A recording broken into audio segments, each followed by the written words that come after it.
अस्सलामुअलैकुम। मेरा नाम है नैयर अब्बास और आज हम बात करेंगे एक्सरसाइज 18.2 से पहले आने वाले डेफिनेशंस और एग्जांपल्स की। तो सबसे पहले हम बात कर लेते हैं वेरिएशन की। वेरिएशन हम किसको कहते हैं? वेरिएशन बेसिकली रिलेट करता है रेशो से। हम जानते हैं कि इससे पिछली वीडियो में हमने रेशो के बारे में पढ़ा था। रेशो क्या होता है? बेसिकली रेशो आपके पास एक ऐसा मेथड है जिसमें आप दो क्वांटिटीज को कंपेयर करते हो। ठीक है, दो क्वांटिटीज को क्या करते हो?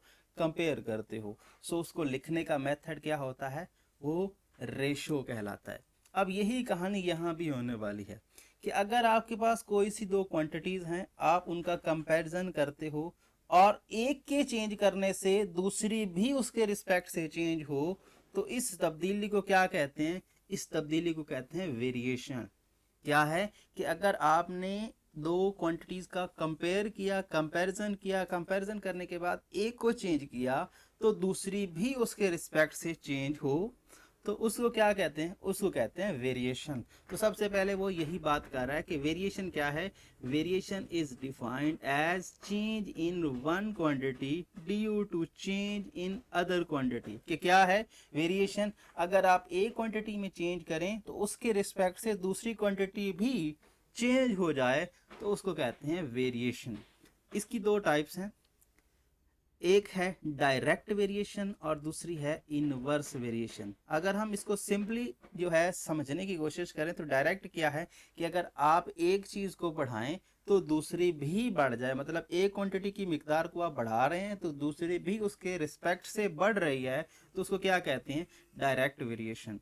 और अगर आप एक क्वांटिटी को बढ़ाते हैं, दूसरी क्या हो जाती है? दूसरी कम हो जाती है, तो इसको क्या कहते हैं? इसको कहते हैं इनवर्स वेरिएशन। तो सबसे पहले हम बात कर लेते हैं डायरेक्ट वेरिएशन की। यही बात यहाँ पे इसकी डेफिनेशन में आपको बताई जाएगी। ठीक है, सबसे पहले हम इसको रेड करते हैं कि if two quantities A and B, कि आपके पास क्या है? दो क्वांटिटीज हैं, एक को ए कह रहा है, दूसरे को बी कह रहा है, are so related that when A increase or decrease, A को इंक्रीज करें या फिर डिक्रीज करें। इसको फिलहाल के लिए भूल जाएं कि ये क्या लिखा है, सिर्फ आप इंक्रीज पे इस पर फोकस करें कि इफ व्हेन ए इंक्रीज, ठीक है ना, when A increase in given ratio B is all, B क्या है? B also increase. ये देखें कि अगर आप ए को इंक्रीज करते हैं रेशो में, गिवन रेशो आपको जो दी है उसमें से अगर आप ए को इंक्रीज करते हैं तो बी भी इंक्रीज करे। अगर आप दूसरे, अब समझें दूसरे में उसने क्या कहा था, या आप ए को डिक्रीज करें तो बी भी डिक्रीज करे। मतलब ये हुआ कि एक के चेंज करने से दूसरी वैसे ही चेंज हो, उसको क्या कहते हैं? Direct variation. मतलब एक को चेंज किया, एक को बढ़ाया, दूसरी बढ़ गई। ठीक है, एक को बढ़ाया, दूसरी भी बढ़ गई, एक को कम किया, दूसरी भी कम हो गई। तो इस तरह की वेरिएशन को क्या कहते हैं? Direct variation. यहाँ पर इसके बारे में मजीद जो कह रहा है उसकी बात कर लेते हैं। तो यहाँ पर कह रहा है कि this variation is called direct variation if a quantity y varies directly with regards to a quantity x, we say that y is directly proportional to x। अगर ऐसा सीन बनता है कि एक के चेंज करने से दूसरी भी चेंज होती है तो उसको क्या कहते हैं? y is directly proportional to x। y is directly proportional to x, या फिर उसको लिखा जाता है इस तरह से, ये और रीड कैसे किया जाता है? y is directly proportional to x। ठीक है ना, y is directly proportional to x। अगर आप इसको वर्ड्स में लिखेंगे तो, इसको आप मैथमेटिकल सिंबल्स में लिखेंगे तो क्या है? y is directly proportional to x। इसका क्या मतलब है? इसका मतलब है कि आपने एक क्वांटिटी डायरेक्टली जो है दूसरी क्वांटिटी के रिस्पेक्ट से चेंज कर रही है खुद को, राइट। अब यहाँ पे अगर आप इस सिंबल को इक्वेशन में लेके आना चाह रहे हैं, इस सिंबल को इक्वेशन में लेके आना चाह रहे हैं तो क्या करेंगे? इस सिंबल को हटाएंगे, ये जो डायरेक्टली प्रोपोर्शनल वाला है, यहाँ पर x के साथ एक कांस्टेंट मल्टीप्लाई कर देंगे जो कि जीरो ना होगा।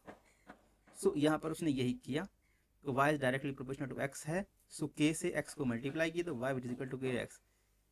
इस सिंबल को या इस फॉर्म को इक्वेशन में चेंज करने के लिए किसी कांस्टेंट से मल्टीप्लाई करना पड़ेगा आपको, और किसको? इस साइड वाली टर्म को। तो किया, और ये मल्टीप्लाई होने वाली टर्म नॉन ज़ीरो है। ठीक है, इस साइन को क्या बोलते हैं? प्रोपोर्शनलिटी का साइन आप बोलते हैं नॉर्मली, या फिर प्रोपोर्शनलिटी, साइन ऑफ प्रोपोर्शनलिटी, या फिर इसको वेरिएशन भी बोलते हैं। और के क्या है? के है ये आपका कांस्टेंट, और इसको पूरा नाम क्या है? कांस्टेंट ऑफ प्रोपोर्शनलिटी या फिर कांस्टेंट ऑफ वेरिएशन। इन दोनों में से कोई एक नाम भी आप इस्तेमाल कर सकते हैं। सिंपल है ये कांस्टेंट, और इसको क्या बोलते हैं? कांस्टेंट ऑफ प्रोपोर्शनलिटी या फिर कांस्टेंट ऑफ वेरिएशन। अभी तक जो हमने बात की है वो किसकी बात की है? वो बात की है डायरेक्टली वेरिएशन की या फिर डायरेक्ट वेरिएशन की। एग्जाम्पल्स हैं, इससे मज़ीद हमें समझ में आ जाएगी बात की क्या है। अब देखें, इसकी दो एग्जाम्पल ले रहा है जो अभी हमने बात की कि length of sides of square and its area are directly proportional. मतलब ये हुआ कि एक स्क्वायर जो होता है उसकी जो साइड्स हैं उसकी जो लेंथ है वो जितनी बढ़ाएंगे एरिया उसके उतना ही बढ़ेगा। अब देखें ना, एरिया का फार्मूला क्या होता है?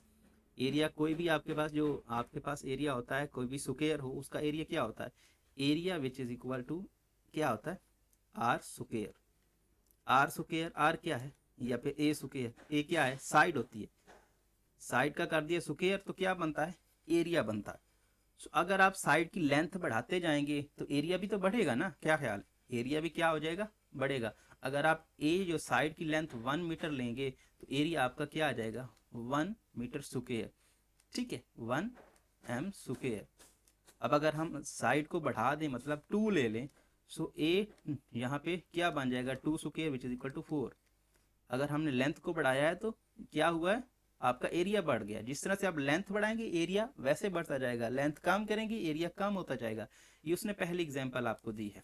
ठीक है, अब दूसरी एग्जांपल आपको दे रहा है, वो क्या है? यहाँ पर उसको समझने की कोशिश करते हैं।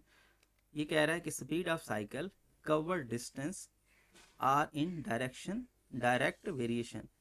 ये क्या दूसरी एग्जांपल ले रहा है कि आपकी जो साइकिल की स्पीड है वो जितनी तेज होगी, मतलब साइकिल जितनी तेज आप चलाएंगे डिस्टेंस उतना ज़्यादा कवर होगा। आप जितनी जो साइकिल को आहिस्ता चलाएंगे उतना कम डिस्टेंस कवर होगा। तो ये भी डायरेक्टली रिलेशन बन रहा है।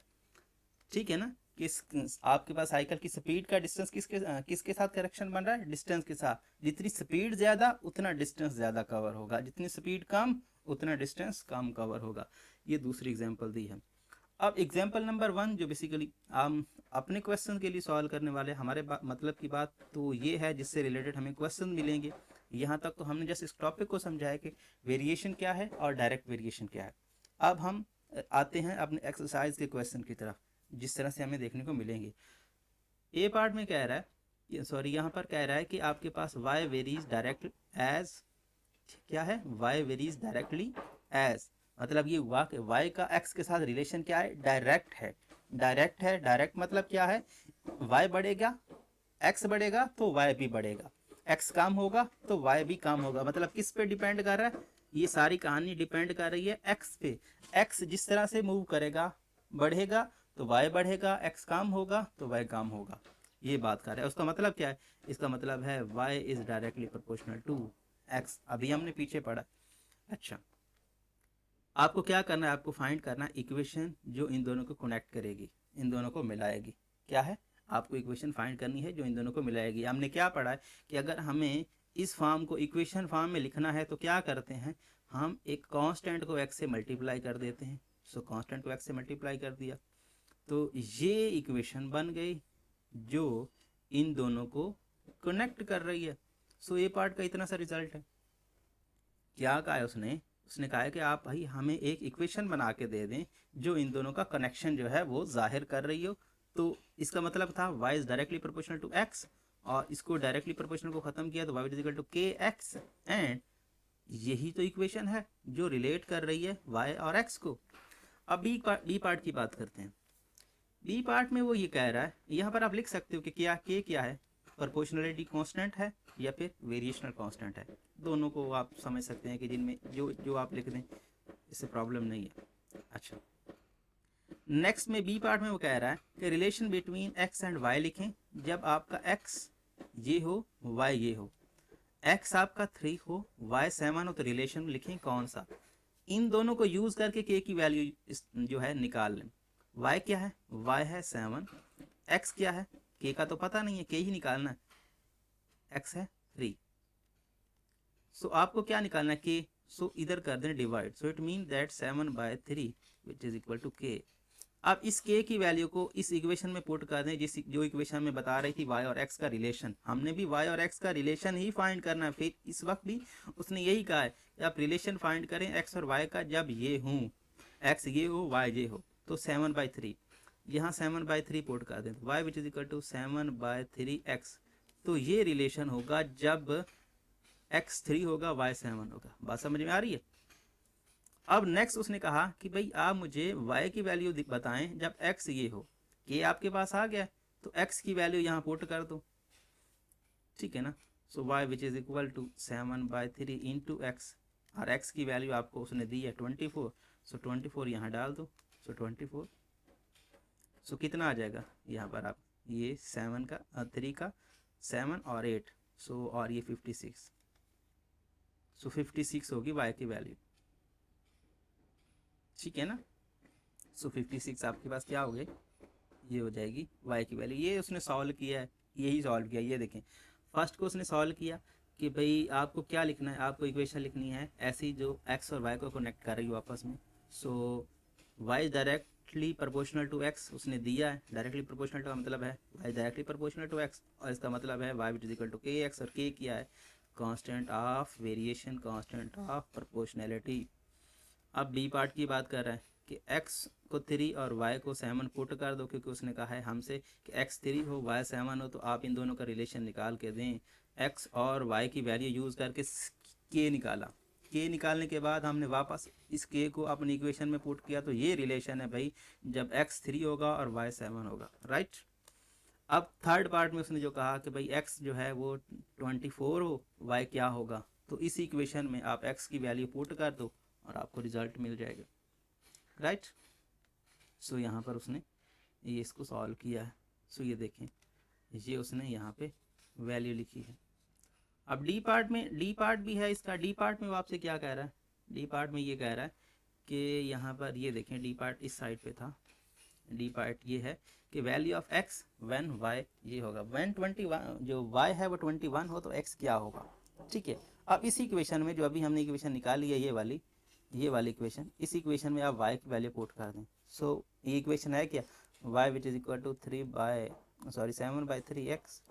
सो y की वैल्यू उसने दी है, पहले x की दे दी तो y निकालने को कहा, अब y दे दिया x निकालने को कहा। सो यहाँ पर क्या है, यहाँ पर 21 7/3x। सो इस 3 को इधर मल्टीप्लाई करेंगे और 7 को डिवाइड करेंगे, तो x which is equal to 3 का प्रोडक्ट 21 से डिवाइडेड बाय 7, 7 1 ज़ार और 7 3 3 3 9, इसका क्या आ जाएगा 9 आ जाएगा। x की वैल्यू 9 हो गई जब y आपका 21 होगा, राइट। सो इस तरह के क्वेश्चन हमको एक्सरसाइज में देखने को मिलेंगे, ठीक है ना। सो इस तरह से हम क्या करेंगे, सबसे पहले हम इसका रिलेशन बनाएंगे। अगर वो डायरेक्टली कह रहा है तो डायरेक्टली, इन्वर्सली कह रहा है तो इन्वर्सली, मतलब डायरेक्ट है या फिर इन्वर्स है। इक्वेशन बनाने के बाद फिर हमें दो वैल्यूज़ वो लाजमी देगा, जब वो देगा तो हम वहाँ से क्या करेंगे, जो है कांस्टेंट को निकालेंगे। कांस्टेंट को निकालने के बाद जो हमसे मांगेगा, अगर वो हमसे ये मांगेगा तो हम y की वैल्यू निकालने के लिए x पुट कर देंगे। अगर वो हमसे x मांगेगा तो हम क्या करेंगे, x की वैल्यू जो है निकालने के लिए y पुट कर देंगे। y पुट कर देंगे इस इक्वेशन में, तो हम निकाल पाएंगे। एग्जाम्पल नंबर उसने 2 ली है। एग्जाम्पल नंबर 2 भी उसने कहा है कि y इज डायरेक्ट, क्या है, y varies directly to the square root of x। y का कनेक्शन किसके साथ है, रूट ऑफ x के साथ, स्क्वायर रूट ऑफ x के साथ। क्या है, डायरेक्टली है, तो इसका मतलब ये है कि y is directly proportional to root x। यही बात उसने की है, y varies directly to the square root of x। अब वो दे रहा है आपको y और x की वैल्यू, जिस तरह से उसने पीछे दी। y और x की वैल्यू देने के बाद आपसे पूछेगा कि आपको हमें क्या निकाल के देना है। वो कह रहा है कि आप मुझे y निकाल के दो जब x ये हो। तो ये वो पुराना काम जो हमने पीछे किया है वही। सबसे पहले हमने क्या लिखा, डायरेक्टली रिलेशन, फिर हमने इसको इक्वेशन में कन्वर्ट किया। इक्वेशन में कन्वर्ट करने के बाद इन दो को यूज़ करके केक निकाला, तो x को 16 और y को 10 इस्तेमाल करके हमने यहाँ पे केक निकाला, जो कि ये है, ठीक है।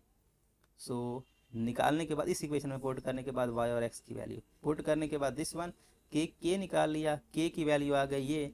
अब हमसे जो कहेगा हम निकाल लेंगे। अगर वो कहेगा भाई क्या है x 36 ले लो, y निकाल के दे दो, तो क्या है ये इक्वेशन है, हम पुट कर देंगे। अगर x की वैल्यू देगा तो x पुट कर देंगे, y की वैल्यू देगा तो y पुट कर देंगे। x उसने 36 दिया तो 36 यहाँ पुट कर दिया। 36 क्या है रूट से बाहर निकलने के लिए 6 हो जाएगा, सो 6 और ये आपका 15 रिजल्ट आ जाएगा। बिल्कुल सिंपल से क्वेश्चन है, ज़्यादा भी मुश्किल नहीं है।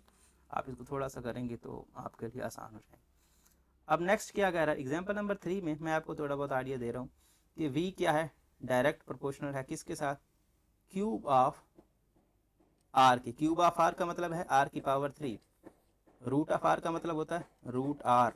ये आपको पता होना चाहिए कि वो क्या कहना क्या चाह रहा है। v क्या है डायरेक्टली प्रोपोर्शनल टू क्या है किसके साथ, r के साथ उसका कनेक्शन है डायरेक्टली और r क्यूब के साथ। अब दो वैल्यू उसने दे दी, v भी दे दिया r भी दे दिया, तो v और r की मदद से k निकालेंगे और फिर वो आपका कह रहा है कि v जो है फाइंड करो r अगर ये हो तो। ये पिछले की तरह का क्वेश्चन है। v डायरेक्टली प्रोपोर्शनल है r क्यूब के, इक्वेशन में कन्वर्ट किया, ये दो वैल्यूज यूज़ करके k की वैल्यू निकाली। r ये यूज़ किया, v ये यूज़ किया, यहाँ से पुट करने के बाद हमने k की वैल्यू निकाली दिस वन। k की वैल्यू निकालने के बाद क्या हुआ यहाँ पर देखें ये, सो ये हमारे पास मेन इक्वेशन बन गई। मेन इक्वेशन बनने के बाद जो हमसे कहेगा कि r 7 लेके v निकालो, तो यहाँ 7 की पावर क्यूब लिखें और इसको सॉल्व करें, आपका रिजल्ट आ जाएगा। सो 7 की पावर क्यूब और दिस वन, सो इसको सॉल्व करने से ये आ गया। यहाँ तक की बात जो हमने किया है ये की है किसके लिए, डायरेक्ट वेरिएशन के लिए। अब हम बात करते हैं इन्वर्स वेरिएशन। इन्वर्स वेरिएशन क्या है भाई, एक को बढ़ाएं दूसरा कम हो जाए, एक को कम करें दूसरा बढ़ जाए, यही बात है। If two variables quantities are related to each other in such a way that increase in one variable cause decrease in other variable, वही बात है, एक को बढ़ाएं दूसरा कम हो। इन उसके बाद क्या लिखा है and vice versa. Vice versa का मतलब होता है उलट, मतलब एक को बढ़ा के दूसरा काम कर रहे हो, इसका उलट क्या होगा दूसरा बढ़ा के पहला काम हो जाएगा, राइट। ये बात होता है वाइस वर्सा। जब भी बात करता है वाइस वर्सा का इसका मतलब क्या होता है उलट, कि पहले आपने एक को बढ़ाया दूसरा काम किया, अब उलट कर दो, जिसको बढ़ाया उसको काम करो, जिसको काम किया उसको बढ़ा दो। वाइस वर्सा का मतलब ये है। Then the variables are in inverse variations to each other. इसका मतलब होता है कि वेरिएबल्स क्या हैं आपस में इनवर्स रिलेशन रखते हैं, एक के बढ़ाने से दूसरा काम होता है। If a quantity y varies inversely with regard to x। अब यहाँ पर बात कर रहा है इनवर्सली, वहाँ बात कर रहा था डायरेक्टली की, यहाँ बात कर रहा है इनवर्सली की, ठीक है ना। So x we say that y is inversely proportional to x। अगर वो कहता है कि क्या है y जो है वेरीज कर रहा है inversely with regard to the quantity x, इसका मतलब क्या है कि y inversely proportional to x है, ठीक है ना। और अगर डायरेक्ट की बात करता है, डायरेक्टली की बात करता है, उसका मतलब y directly proportional to x है। और इसको लिखा कैसे जाता है इस तरह से, सिंबल वही, बस डायरेक्टली की बात करेगा तो सीधा सीधा x लिख दें, इनवर्स की बात करेगा तो 1/x कर दें। मतलब जिसके साथ वो इनवर्स बनाएगा उसको हम डिनोमिनेटर में डाल देंगे, 1 के डिनोमिनेटर में डाल देंगे, सो 1/दिस। और बाकी क्या है, बाकी वही काम है जो पहले कर रहे थे, बाकी वाला काम सिंपल ही है। सो उसके बाद हम क्या करेंगे, इसको इक्वेशन में कन्वर्ट करेंगे। और ये क्या है प्रोपोर्शनलिटी कांस्टेंट, जिसके बारे में हमने पहले भी बात की कि क्या है ये कांस्टेंट है वेरिएशन, ये कांस्टेंट है प्रोपोर्शनलिटी का। अब यहाँ पे इसके रिलेटेड दो एग्जांपल दे के एक्सरसाइज की तरफ मूव करेगा। सो देखिए सबसे पहले वो बात कर रहा है कि y varies inversely as x and y which is equal to this. पहले बात वो कर रहा है क्या कि y क्या है वेरीज कर रहा है इनवर्सली, इसका मतलब है इनवर्स रिलेशन। यहाँ पे हमें पता चल रहा है कि y is inversely proportional to x है, राइट। और y which is equal to 7, y दिया x दिया, y और x दिया है तो k निकालेंगे। और फिर कह रहा है कि y फाइंड करो जब x दिए हो। तो देखिए y इनवर्सली प्रोपोर्शनल का मतलब है y is inversely proportional to x। इसको लिखेंगे कैसे दिस वन।